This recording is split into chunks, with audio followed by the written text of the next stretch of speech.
Hello, everyone, and welcome to the Just DAO It podcast, the podcast for people starting DAOs.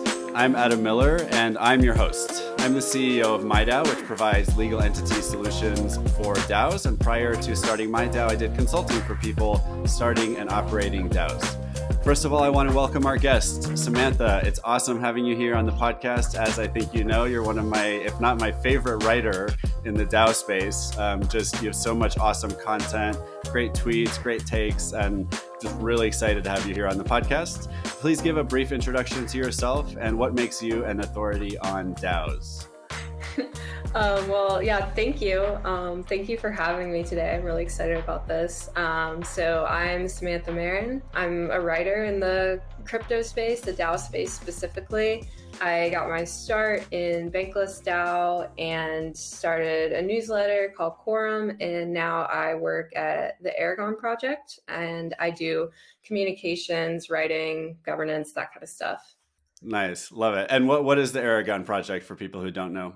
It's basically a DAO tooling project. So we build smart contracts for DAOs and the corresponding UIs, the user interfaces to interact with those smart contracts. So if you have a DAO and you want to use ERC20 tokens to vote and manage your treasury and manage permissions around your DAO, then you can use Aragon to automatically do all of that without needing a multi-sig or needing to vote off-chain or anything. So it's just an on-chain DAO tooling platform. And companies like Lido and Decentralized, they're all built on Aragon. Yeah, it's one of the first DAO platforms that I was ever aware of. I think it was maybe the first, if not at least one of the first to build that type of tooling. So very cool. Yeah. All right. The first half of the podcast will be the Just DAO It news report, where I will summarize a lot of recent DAO news for the audience and for Samantha. And then I'll share my hot take and ask Samantha for hers. And we'll try to focus especially on what's relevant about these stories for people starting DAOs. So the first headline of the week is from CoinDesk. The headline is Slow Ventures raises stakes on crypto governance with Timber sDAO. The venture capital firm's first legally compliant DAO bought land, and the second so-called sDAO is buying more, but this time land with trees. Okay, so first of all, I think it's a funny name for a venture capital firm, Slow Ventures, but we'll leave that aside. I think one thing that's cool about this story is this idea even that a DAO can own land might actually be surprising to some folks who are newer to the space. So, a DAO, like any group of people getting together to organize themselves for some purpose, like any business, right? They can do anything that they want in the world, right? Whether that's buying real estate or buying equity or buying services or intellectual property. And it can own that stuff. It can license that stuff. It can sell that stuff, just like any other business. And so in this case, the venture capital firm is involved in these DAOs that are buying real estate. And I think they're calling them sDAOs because they're from Slow Ventures. So you know what? So here's what it says. It says, called sDAO, Slow's framework isn't for decentralization purists. It limits participation to a maximum 499 accredited investors in order to toe the legal line. So, and the article says too that permission systems such as sDAO fly in the face of free-for-all DAOs that theoretically let anyone with a governance token in. It's interesting to me because I don't think that, so part of what's happening with DAOs, you could have maybe a really technical definition of what a DAO is, and then you could look kind of more philosophically at like how people are approaching DAOs. And certainly philosophically, people are like, well, DAOs are open. There's maybe very little management, very little leadership, very little structure. You do whatever you want. Anyone can join. But I don't think a DAO has to be that way. I don't think there's anything wrong with a DAO that says, well, we're going to limit ourselves to 500 members. I don't see why that would make you, or only accredited investors.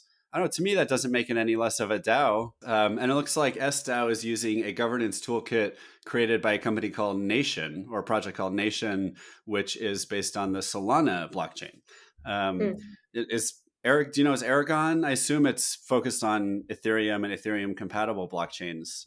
Yeah, Aragon's Ethereum and Polygon only. I haven't Okay. explored Solana DAOs as much, actually. I will say that's a blind spot for me a bit. Yeah, I had experimented with, I think, the first DAO tooling on Solana, and I'm going to do a quick Google search to see if I can find what the Hmm. tool was that I played with.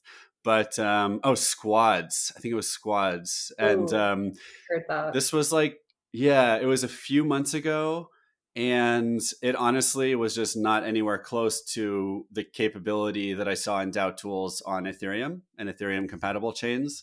And I think that's going to be true for most dApps that are built on alternative layer ones. And it's not, doesn't mean that they're not going to be successful eventually or that they're not doing something valuable and different. But I mean, I just don't think there's another ecosystem that is anywhere near where Ethereum is today in terms of having Aragon and probably 20 or 30 competitors to Aragon that are all building DAO tooling, DAO platforms, and they work already. I just find that Ethereum tends to draw more people who are coming in, not necessarily to be a developer. So maybe another ecosystem like Cosmos that does have a lot of pretty interesting DAO activity going on. It's just mainly developers, like from what I've observed in the ecosystem. Mm, But Ethereum has more like the artists and the writers and like just think about what Mirror has done for like bringing in writers to the ecosystem. So I think it's more a different grouping of people who are interested in it mainly. Tell us more about Mirror, because I agree that has been pretty impactful. They're a DAO now, so they're a protocol that allows writers to mint NFTs. So you don't have to be an artist or designer to mint an NFT and sell work and get profits, get money off of that work. You can just write your article, have a header design and then mint it as an NFT, and then people can collect it, add it to their writing collection, kind of like you might have a bookshelf, in your house with all your favorite books. I think it's led to a lot of writers starting to kind of play with what it means to like have their own audience and have their audience collecting NFTs. I think it's super cool. Yeah, and is it, in your experience, is it kind of like a patronage model where, I mean, I can imagine like Yeah. myself, yeah, like when I had a little more money floating around, like when the market was hot, if I saw any kind of artist that I wanted to support or a Mirror article, Yeah. and I was like, wow, this Mirror article is great. Okay, I'll buy one of the NFTs. Like I'm happy to support this artist. And honestly, now, Mhm. when money's a little tighter, it's harder to do. Is Right. that kind of how you feel like people Yeah. are coming in and buying those NFTs? Yeah, yeah. It's kind of like Patreon, the more Web2 style platform, but just like bringing in the NFT component just makes it Web3 native. But yeah, you're totally right how kind of those independent writers and artists, like there's just not as much of an opportunity to um, get that like retroactive funding, like you put out your work and then you get funded afterwards. It's just not as many people are buying NFTs or Yeah, collecting writing as maybe they would have like a year or two ago. So yeah, yeah, it's a yeah. a little tougher times. Yeah, yeah, for sure. It is, I think, for everyone. Hmm.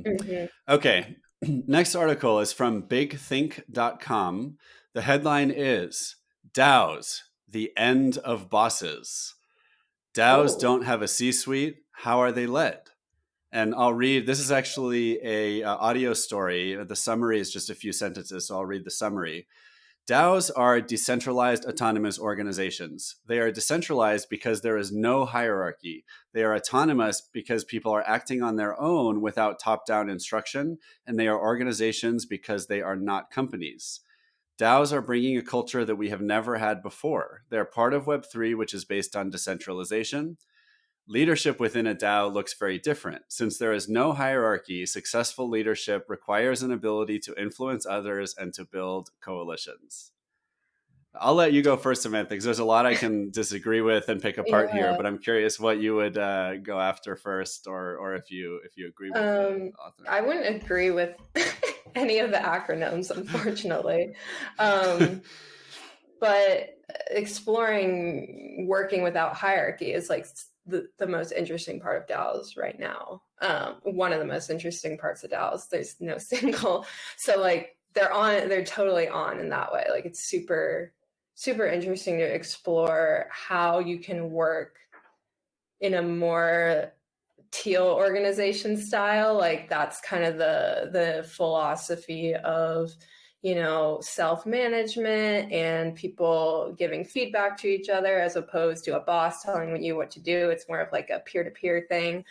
Yeah, so I wonder if you're thinking the same thing, but I think decentralized could also refer to the underlying technology that runs a DAO, in addition to like the nature of the structure of the organization, right? So, like the fact that a DAO is running on a decentralized blockchain, its treasury is on a decentralized blockchain, rather than having like a central board with bylaws and written documents that are held by a lawyer somewhere. I feel like that's different way of looking at decentralized. And then autonomous also could also refer to the technology, right? It could refer to the fact that the smart contracts are automatically acting on the decisions of the governance structure of the organization, rather than waiting for a treasurer to go out and like do some transaction with a bank account. Once the vote passes, that action can simply take place automatically. So those would be two other definitions, right, for decentralized and autonomous.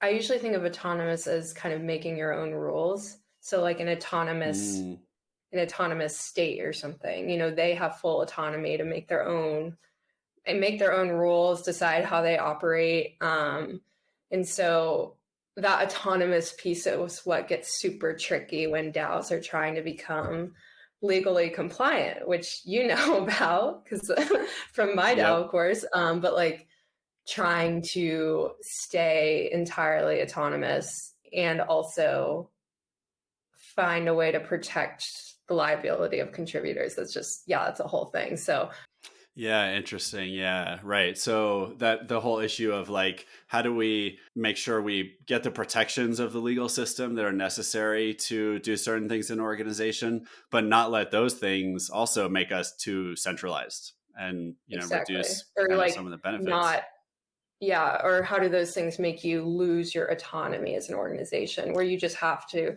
follow all of these rules of every jurisdiction you're registered in, so that's another like super tricky thing. Cool. All right. Next headline is from beincrypto.com. And the headline is DAOs are still growing despite the bear market. Here's why. Several platforms and protocols have performed exceptionally well relative to current trends. There seems to be some hope as recent trends show considerable growth for DAOs. And here's why. So I'll read one more line. The last couple of months have seen surprising growth for decentralized autonomous organizations, DAOs, amid an otherwise struggling crypto market, says Shiraz Ahmed, managing partner of Storm Partners. So, first of all, I want to give the take that this article doesn't really have a lot of data or statistics. And it does see in it, it's really based on just the opinions of a couple of people. And also, it seems to be talking about the growth of a few organizations and the fact that either the price of their governance token has gone up or there's more governance activity. So it talks about Decentraland as one example. DeFi projects as well. So, I want to say personally, I feel like there has been a little bit of a slowdown in DAOs. If we go back to like January, February, I feel like everyone in crypto and even a ton of people outside crypto were clamoring to start DAOs. Like, this is the next big thing. This is how to run projects. Like, this is the direction we're going to go. And they were running as fast as possible. And I do get the sense as someone working in this space that things are slowing down a little bit. And if someone is starting a DAO, they're doing it a little more carefully and slowly. If someone was thinking about starting a DAO, maybe they're less sure right now because they're just going to take some time to think about it. So that's more what my impression has been and some of the folks that I've talked to. So I'm curious, Samantha, what's your experience been recently with, kind of getting a sense for where the ecosystem is headed and how much growth is happening? I think the slowdown started happening even around the turn of the year. So I think it's been a while. And it's just, correlating with the bear market or, whatever kind of market you want to call it, but correlating with the not go to the moon every day market. I mean, to be like very just point blank about it, when a DAO has the majority of their treasury in their governance token, you know, those treasuries were cut by like 90% in some cases, Mm. with the way that the market's been. And so there's just 90% less money to go around. You know, you can onboard far fewer people can be paid a salary or a living through your token. You can't do as many token swaps and or pay for DAO to DAO services because you just don't have the funds. I think just like the money, honestly, to be very simplistic. Yeah, yeah, right. I mean, if everyone has 90% less money, you're going to do things Yeah, more slowly and you're going to do you're less just, for the yeah, you time being. can't. And if people are surprised to hear us say 90%, that's because even if, you know, Ethereum and Bitcoin only went down 50 to 70%, the smaller coins, like the coins representing governance rights in DAOs, actually went down 90, even 95% in some cases during the Yeah, beginning of this bear market. So, exactly. Yep. yeah. We've all felt it. That's a Yeah. nod in pain right there. Yeah, So, totally, totally. Yep. All right. The next article Samantha will recognize because it is written by her and released just a few oh, days ago. nice. So, Cool. from the Nice. Quorum newsletter, which is quorumnewsletter.xyz, this article is headlined Dark Matter, Water, and the Word We, Describing Power in DAOs. And it's only fair that I let Samantha summarize this one for us since she wrote it. And Yeah. then I'll provide my take after she tells us what is most meaningful about the article to you, Samantha. Thanks for including that. I wanted to explore where power lives in DAOs and what power really is. So, a lot of times in the DAO space, we equate power with governance rights. So, say you have more tokens, then you have more quote unquote power, and you can influence where the DAO, the protocol, the organization, you can influence where it goes. But I was observing that that's not always the case in DAOs. So there might be whales who hold a ton of tokens, but maybe they vote like twice a year if they vote at all. And then there are people who maybe they don't hold any tokens or they hold a very small amount, but they're exercising so much more power over the organization. And so I was just interested in this kind of phenomena that I was observing of, okay, like where does power come from then if it's not coming directly from your tokens, your governance rights? So I was just exploring different ways that it manifests, and where the dark matter and water comes in is I was thinking about, well, I'll start with water because that's easier to explain. So, water is not necessarily good or bad, it just is. And so that's how I thought about power. And that is from a really interesting book on sociocracy that I have referenced in there. There are a lot of, I like pulled from a lot of pretty cool resources that I was excited about in this article.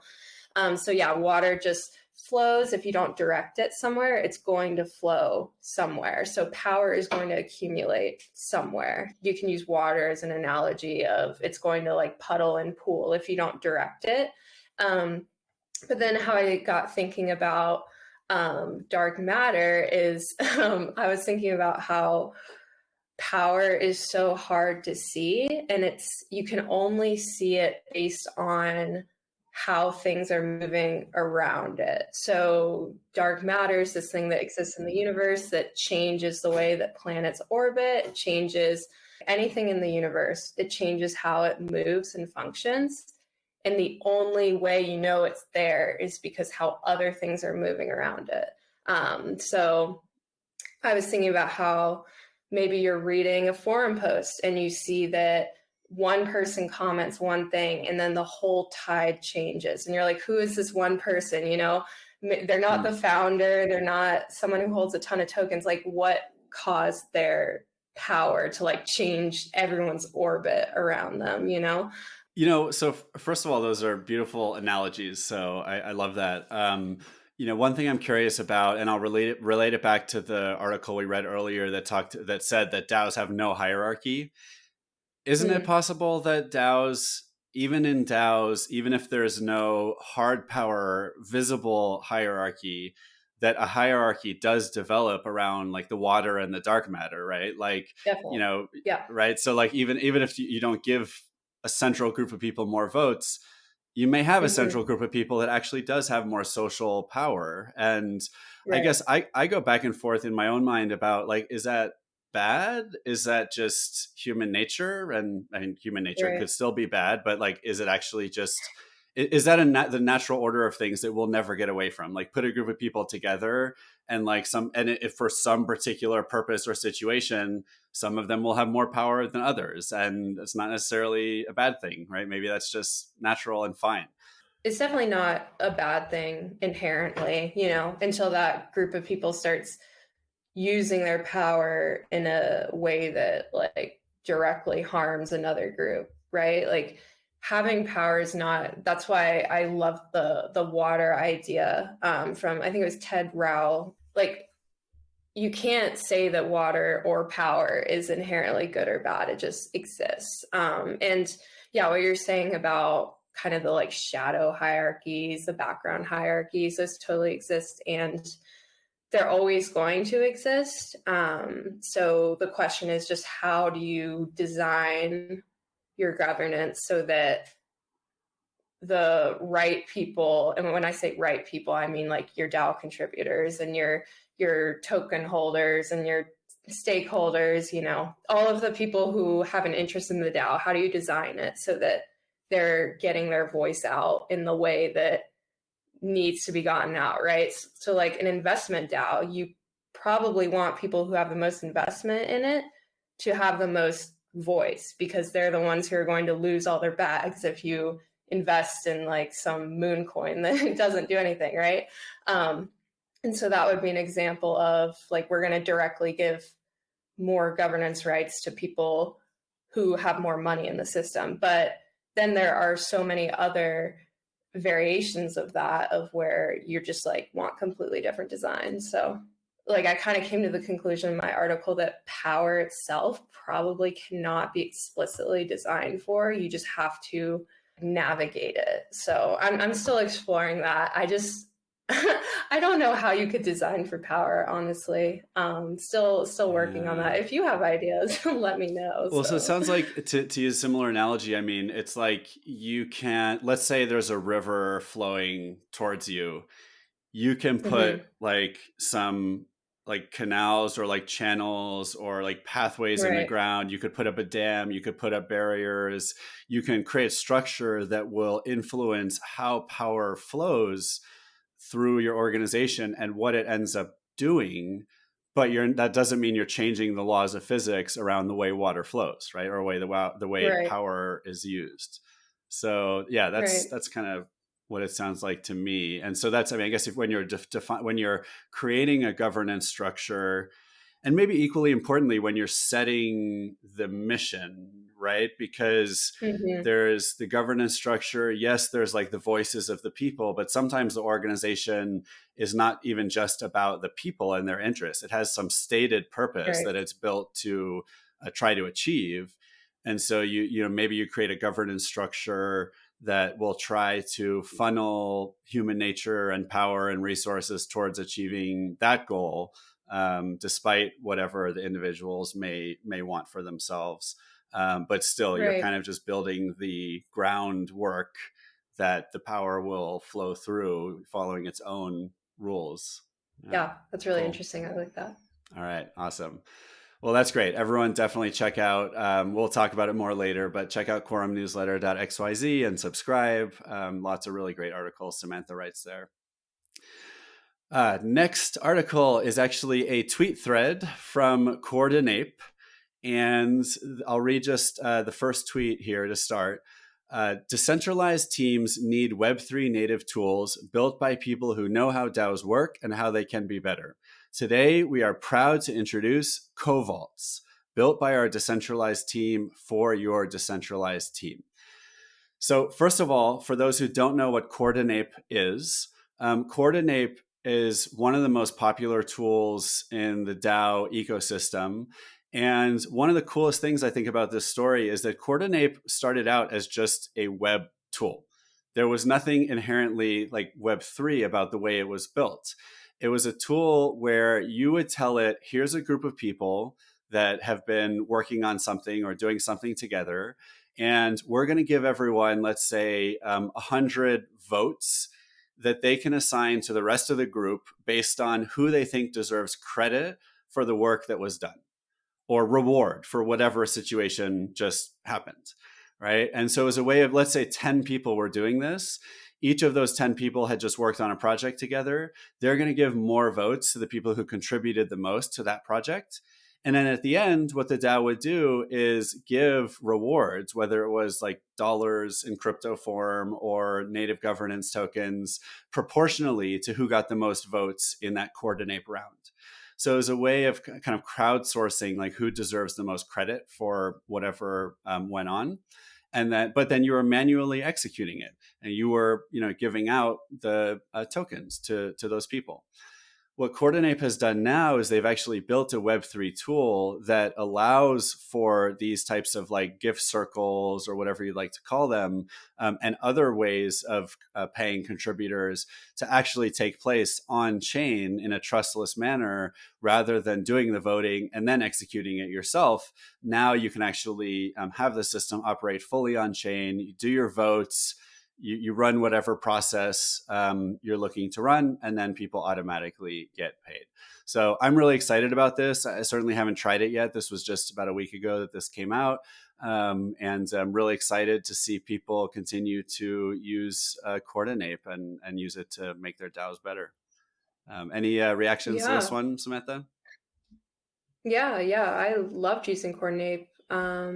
We used it at Bankless. We don't use it much at Aragon, but I think Aragon's kind of transitioning the whole organization into a DAO. It's been like half and half for a bit. So I think we're going to start using a lot more there because I think it is really helpful in like a small group setting when you're giving governance tokens. But yeah, I didn't know it started not as a Web3 tool. That's really interesting. That's cool background. So what is the difference with this CoVault? Is it different in any way from Coordinape? It looks like there's a couple things. One is that now it's on chain. And so, rather than, kind of just having the vote almost like a poll that you could have done in SurveyMonkey, it just would have been really hard. And that, but then after that round happens, you have to manually submit a proposal to actually make the payments to people or have some central entity do it. Right now, it's all happening on chain. And then the other thing is it looks like it's more of like a comprehensive compensation tool for DAOs. So you can do fixed payments for contributors. You can do these gift circles. You can use any ERC20 tokens. And it looks like what they're really actually, cool. It's really cool. The next tweet in the thread actually says, one of the most requested Coordinape features is the ability to make fixed payments, salary, recurring grants, UBI for your team. CoVaults enables them on their own or in conjunction with variable payments via multiple gift circles. Super cool. What we used to use at Bankless was we would use Coordinape as like a little bonus, but then if you had some kind of weekly or monthly salary, that would have to come in totally differently. So that's cool that you can do it all in one place now. Yeah.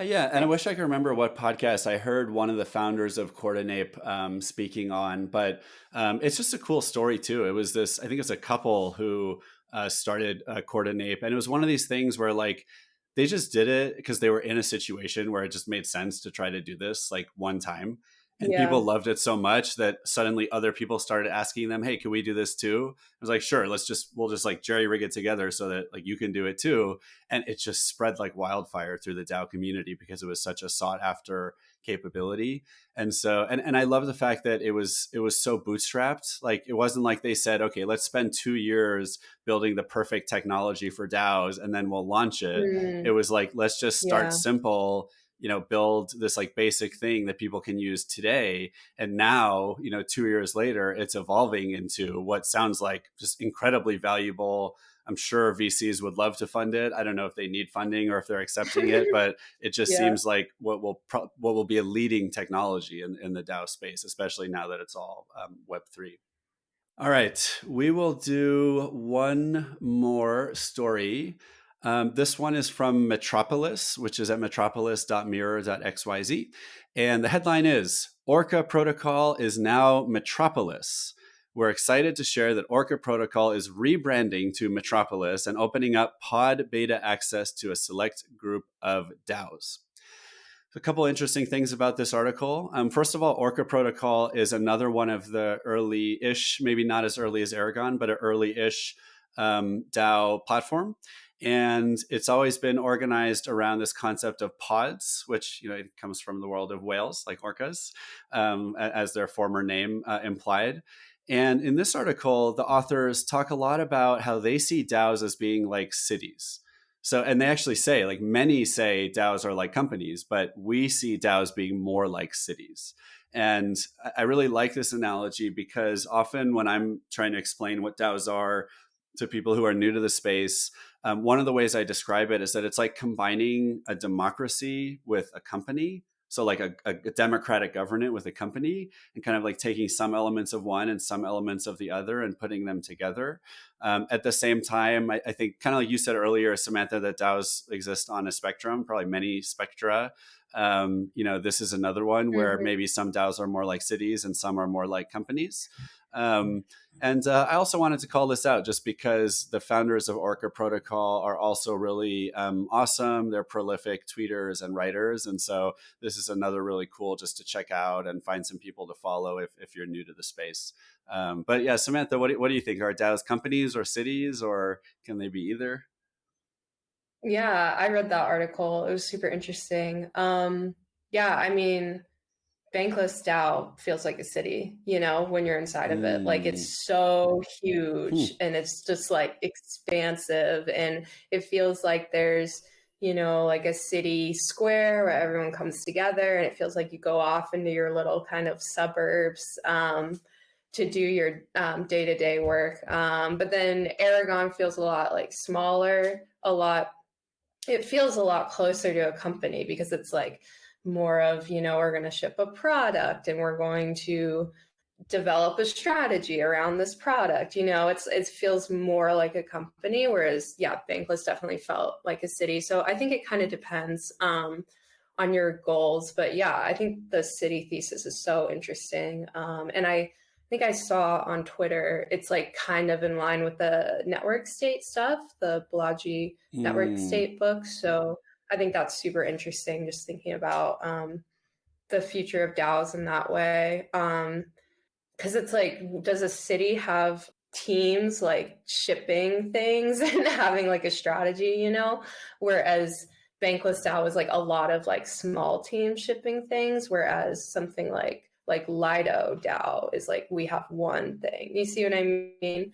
That they all have to come together around and like work on and ship and stuff. So I think it's like different slightly in those two ways. But yeah, I thought that article was really, really good, really interesting. Yeah, no, I like that too. I mean, I feel like Bankless, one of the things about Bankless is it seems like you can do almost anything you want to in Bankless and be part of Bankless. Like if it's so inclusive, right? Like if you feel like you have a project that aligns with the mission and you want to work on it, first of all, you just go do it, and then eventually maybe you ask for grants, you ask for support, you see if there's other guilds that can help you. But it's just so inclusive in that regard.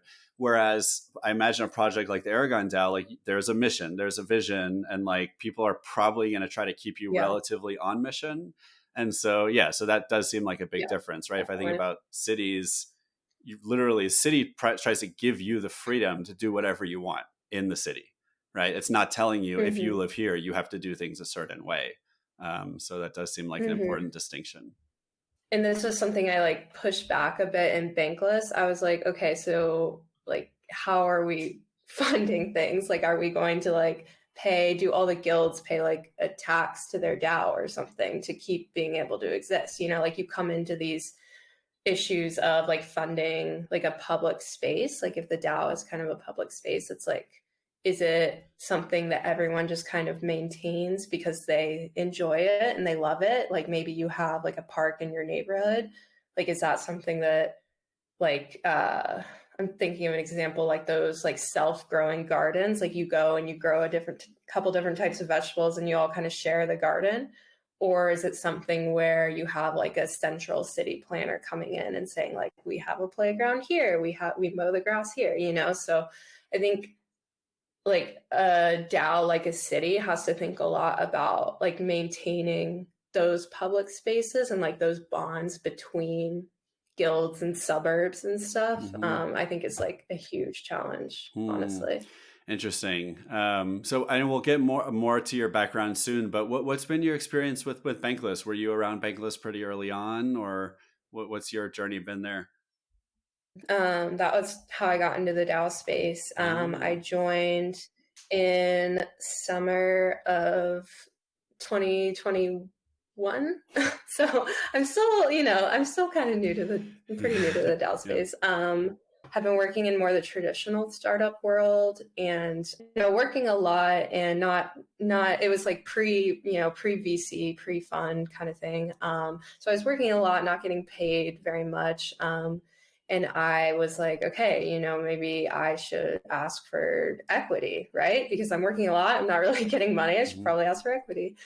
And didn't get any. Pretty young, didn't have like a lot of experience. And I was a little like slightly, not disillusioned is way too strong of a word. I was just kind of like done, I was like, okay, what do I want to do next? Like I want to feel more like power. It was funny because I was talking about it. Like I want to feel more ownership over my project and feel like I have more direct power in it. Because I felt like, I didn't really have that in the traditional startup space, which is kind of ironic because I feel like people start a company so they can feel that. But as someone working in a startup, I didn't feel that, like as a contributor of a startup, I didn't feel that. So that was kind of a perfect time for me to like start learning about DAOs. I just basically started hearing about them through podcasts, and I was like, all right, well, I'm going to see how this goes. And then I joined the server, the Bankless DAO server,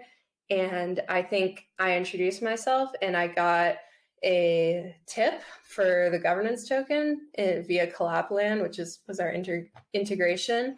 I got a tip within like a half hour of joining. And then that was kind of like my light bulb moment of, okay, I just got like some ownership over this project. And I literally just showed up, And so that was kind of like, it was a good timing, I feel like, of kind of getting a little rejected in the Web2 startup world and then coming to Web3 and just seeing that it was a completely different environment around ownership. And so, then I was at Bankless, still doing my Web2 job. So I was kind of doing half and half a bit. And then decided to do Web3 full-time in January of this year.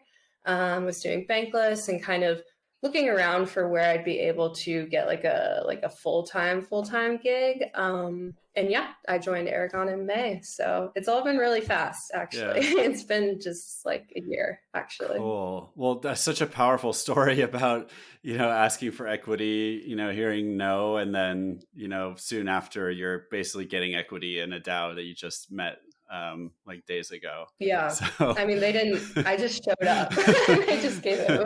I mean, I guess I could have taken that in a bad way and been like, whoa, are they just giving away stuff? Coming on too strong. That was not at all how I could. Yeah. It was cool. Yeah, that's awesome. That sounds like a really good introduction into how you got into Web3 and DAOs in the first place. Is there anything else you want to share about your journey from those first days in Bankless to how you got to where you are right now?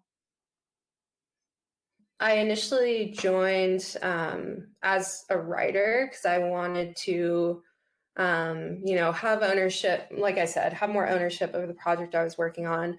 But I also saw a need for people who could explain things clearly through writing because I entered this space by listening to a bunch of podcasts. I find that that's a pretty common way to get into crypto. And I kind of find that like there's so much really good audio out there about crypto, like Twitter Spaces. Those weren't as much of a thing when I joined crypto. That's like really recent, but Twitter Spaces, podcasts, there's this really strong like audio landscape of Web3. But when I joined about a year ago, the writing wasn't as strong. And so I felt kind of like I could fill a niche there. And I felt comfortable with some of the more technical aspects. So I initially joined for that, but as I got deeper into the DAO space, I just became a lot more interested in how DAOs themselves function as an organization.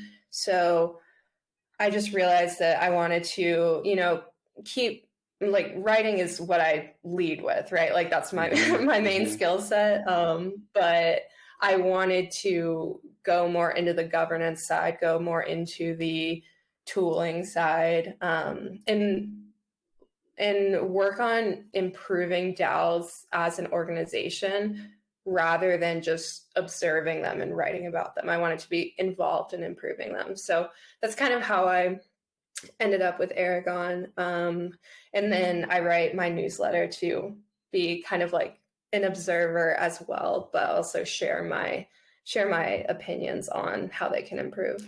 Yeah. So when I got involved in DAOs, really was the end of last year, like December.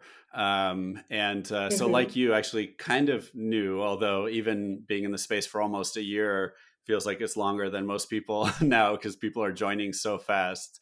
I remember there were not that many good articles about DAOs. I mean, literally, I feel like I collected like the 10 good pieces of writing about DAOs in like January of 2022.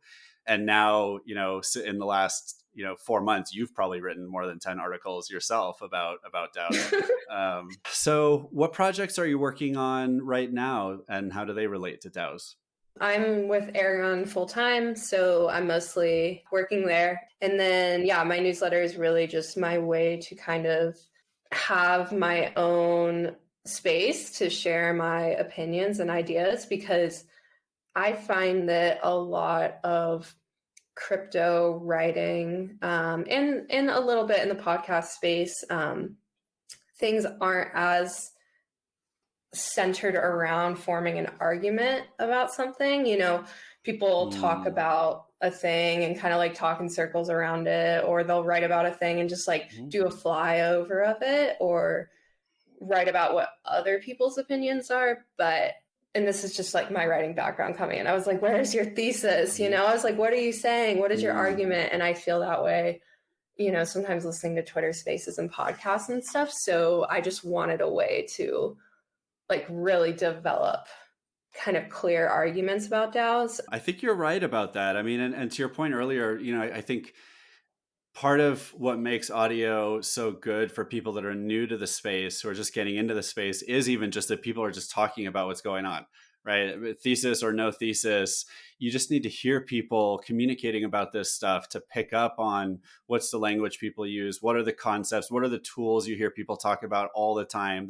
Almost every one of my guests talks about Bankless, for example, right? So like if you listen to this podcast, you know that Bankless is a big deal and you should check it out. So that's really useful too. But I totally agree with you that it's hard. It's really hard. Like I see you or I see like Chase Chapman or a couple other folks tweeting sometimes, and I'm like, man, that is such a great tweet. Like because you're not just like repeating the same stuff or just sharing like a random thought. It's like it's a hot take that really means something new and like makes a strong argument for something, and it's really powerful. So it's good to have writers, professional writers in the space, I suppose. And last question for you: any favorite DAOs that you would recommend people check out? I'd say I think Joke DAO is really cool right now. I've been kind of keeping up with them a bit. They're experimenting with governance, experimenting with like bicameral governance and using like a game to test different governance out so that they're not testing it like these crazy high stakes of you're moving a treasury or something. I'm thinking about that because that's like Aragon is like the high stakes more environment of DAOs where you're like thinking about all of those little attack vectors and stuff. But the joke DAO, they're testing like different types of, like, they're using like vote decay, where if you vote later, it's like not, your vote isn't worth as much if you vote early. They're using all these different kinds of things. So I think that's super cool to test, just to like test governance in a lower stakes way. I'd also say I really think City DAO is super cool, to go with the city theme we were talking about. So they're doing Web3 higher education, but building a city around it. So I think that's like a really cool idea, like actually buying like plots of land. So I think that's neat. And then, I mean, everyone talks about Nouns DAO now. So I have to mention Nouns DAO because I'm on a podcast right now. Everyone talks about Nouns DAO, which is like super cool. Like their mission is just to spread the meme of the NFT. And so it's like kind of fun that to have a DAO that exists to get more people to know about the DAO. It's just like kind of a crazy cool thing. So yeah, those would be my answers. And the first one you mentioned is joke DAO, like telling a joke. Yeah, exactly. It's really cool. That. Is it kind of like how Dogecoin was a joke? This was like a joke, and that's why it is like kind of it's like tongue in cheek like that. Kind of the things that they're using to test governance is voting on jokes. So people write jokes and you vote on them, and they get minted as NFTs. Yeah. Oh my goodness. So that's like the mechanism they're using to test stuff. It's like, it's that's awesome. I can't wait to check that out. Yeah. Nice. Yes. All right. Well, Samantha, thank you so much. This has been amazing. Please tell the audience where can they find you and your projects on the web and on social? My newsletter is quorumnewsletter.xyz. You can find me on Twitter, Samantha Marin. And yeah, I think that's all. You can look up Aragon at aragon.org or at Aragon Project. Audience, you can find me on Twitter at 0xthriller, or you can find MyDAO at MyDAODS. That's MIDAODS, or MyDAO.org. Please consider liking us or leaving us a review or sending us a comment. Again, Samantha, it's just such a pleasure having you on the show. Thank you so much. Yeah, this was awesome. Thank you. You got it. And for the audience, are you thinking about starting a DAO? Just DAO it.